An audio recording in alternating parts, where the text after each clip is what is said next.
basketball season. I mean, just the other day, it was early October, and we were up at 5 o'clock in the morning talking about we're a month or so away from tip-off, and now we're in game week. It's just crazy how time flies, and excited for the upcoming season. My fourth year at South Carolina State as the head coach, and it couldn't be a better opportunity awaiting us, and our focus, like every year, is getting back to the winner's circle during the MEAC tournament. And Coach, there'll be a slight challenge trying to get back to that winner's circle. We know what happened in the offseason with DeShawn Bay. I just kind of want to know, update on him, how's he doing? And now that you've had some months to kind of figure out how this team's going to go on without him this season, what kind of is the plan? What guys might have to step up to try to fill the void that will obviously be there with DeShawn Bay not being there at the beginning of the season? Well, Joe, you were the phone call that I received when DeShawn got hurt during the pro-am this summer. And he had worked his butt off in order to be in the best condition, both physically and mentally. Physically, his body structure had changed, and we were really looking forward to a great year for DeShawn Bay. And it's unfortunate that he got hurt. Prior to that, we were already graduating over 3,000 points from our program. DeShawn Bay was going to be probably the third 1,000-point scorer in the past 3 years. He's only about 70 points away, so now you round that up to about 4,000 points with DeShawn Bay being out. He has done a spectacular job on his rehab. He's now out of a walking boot. He's released to start doing his physical rehab now. There's a possibility that he might put on a uniform this year. The early prognosis was he was out for the year.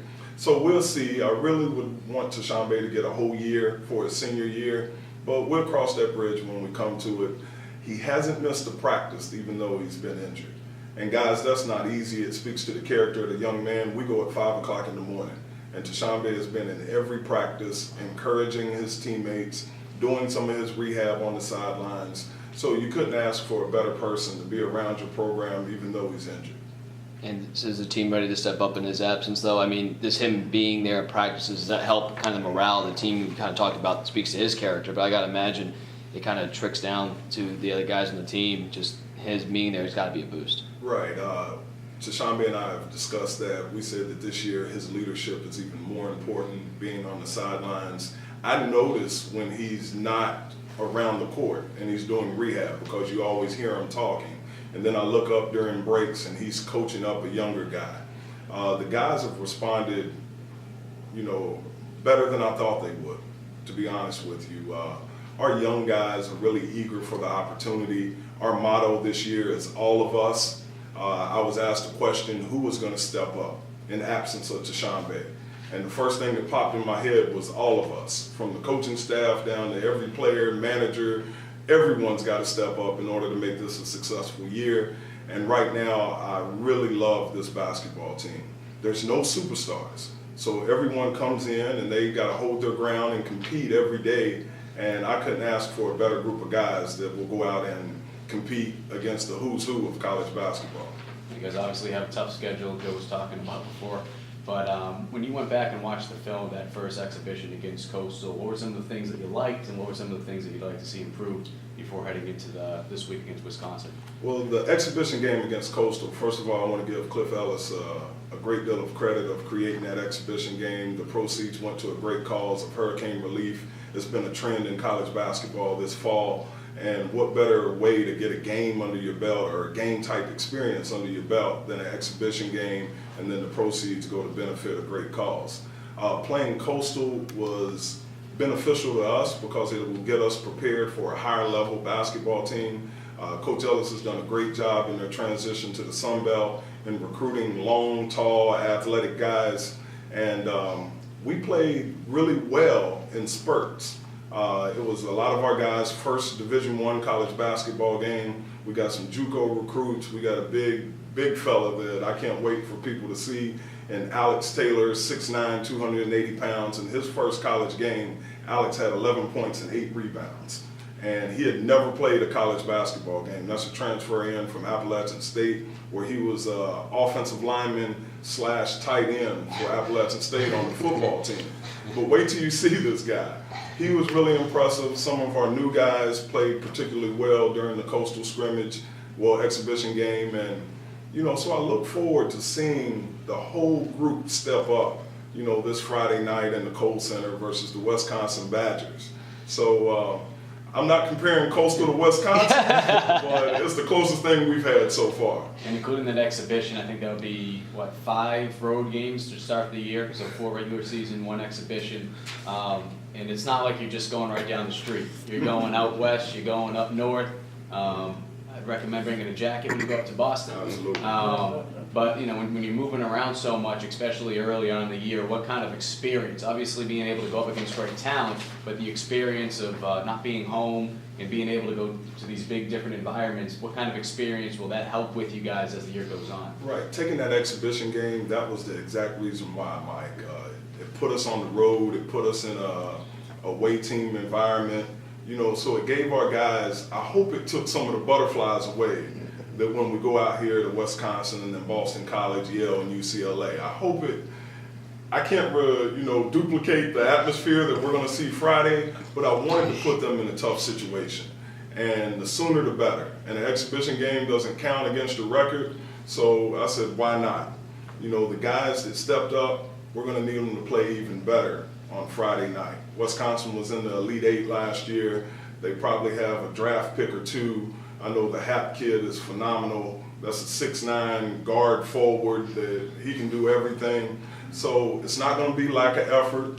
This morning in practice, I was screaming, it's hard, but it's fair. Okay? And that's about our approach with our schedule. It's going to be difficult, but it's fair. It's going to be a great experience. For these guys to go and play the places that we're going, they're going to remember it for the rest of their life. And I truly believe that you remember the hard moments the most. And what if we have success? Matter of fact, I'm going to change that. When we have success in one of these big games, think about what it's going to do for our program, for our university, and I'm speaking it into existence. It's not going to be lack of effort. It's not going to be lack of preparation, and it's not going to be luck. Luck is when preparation meets opportunity.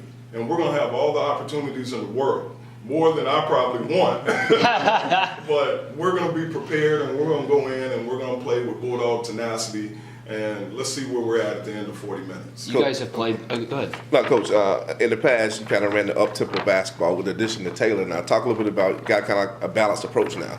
We got to balance it out. Yeah. Early in the fall, Kendrick, I thought we were going to play up-tempo basketball. Then the big fella walks in, and then we find out he's immediately eligible, and I said, whoa. We might have to wait on Alex to get down the court. When you throw it into him, he's got a very, very high chance of scoring. He's a big man. And I just not only want to highlight Alex, but he can impact our season. But Ozante Fields, a returning sophomore from right here in Denmark, South Carolina, he's been phenomenal this fall. Damani Applewhite, David Bottenberg, we got a host of young big men that can really help our program, and I'm excited about their potential. Yeah.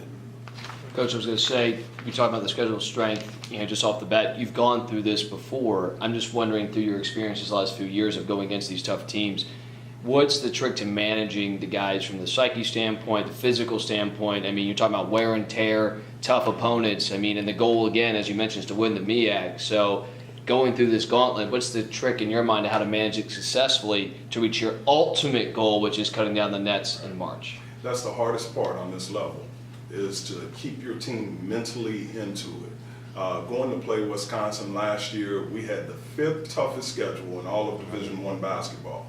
At the end of our pre-conference schedule, going into conference play, it was number 1. Okay, so we've been there before. As a coaching staff, we try to reiterate that it's about getting better every game. We don't have to beat Wisconsin to win the MEAC championship, okay? But we do have to learn how to execute against that level of competition. We can guard them and try to prevent them from getting easy buckets. I can't do nothing about a guy rebounding the ball and his armpits are above the rim and we're at the rim, okay? Can't do anything about that. But if we box out, if we do the other 95% of the game, which most guys don't understand, that 95% of the game is without the ball in your hands. Box out, rebound, hit your free throws, talk on defense, get back in transition, set great screens. If we do those things, on a daily basis and we get 1 point better every day, eventually we're going to come out on the better end of that deal. So that's our plan going into it. I tell my coaches to remind me not to rip them too bad if we lose to Wisconsin, to see the big picture, but also be firm and hold our guys accountable, because you can't go into those games assuming you're going to lose. We work way too hard to assume that we're going to lose Friday against Wisconsin. I told the guys, expect to win. And if I don't expect to win as the head coach, how can they expect to win? So we're coaching them up every day, and we just got to stay together. Okay, stay together through it all. Speaking of that, on the court success would be great in any way in all these games, but how about just with this kind of road trip? How do you see the team kind of having a chance to gel and be together off the court and, you know, going to battle together on the court everywhere they show up? Right, I told them we're not going on a vacation. Okay, this is a business trip. And we're going to get better. We're going to spend some time watching film. We're going to spend some time meeting in the hotel rooms. We're going to spend time getting to know each other and really growing together as a team, because I've always felt the closer you are, the more you care about your teammate, the more you're going to have his back on the court. So we spend a significant amount of time, Chris, doing just those things, because like we all know, we're playing a tough schedule, okay? We don't have to beat Wisconsin, UCLA, Boston College. We don't have to beat those guys to win the MEAC, so we got to really focus on us and getting South Carolina State in position to be the best that we can be come January the 3rd when our conference opens up. We're not bypassing any game. We respect all and we fear none. And that's our approach, and we're going to continue to work in that manner. You mentioned all the points that are going now. Could that be an advantage that teams don't have a lot of film on what y'all are doing now, or who's handling the ball now? Right. Well, the one thing that is consummate in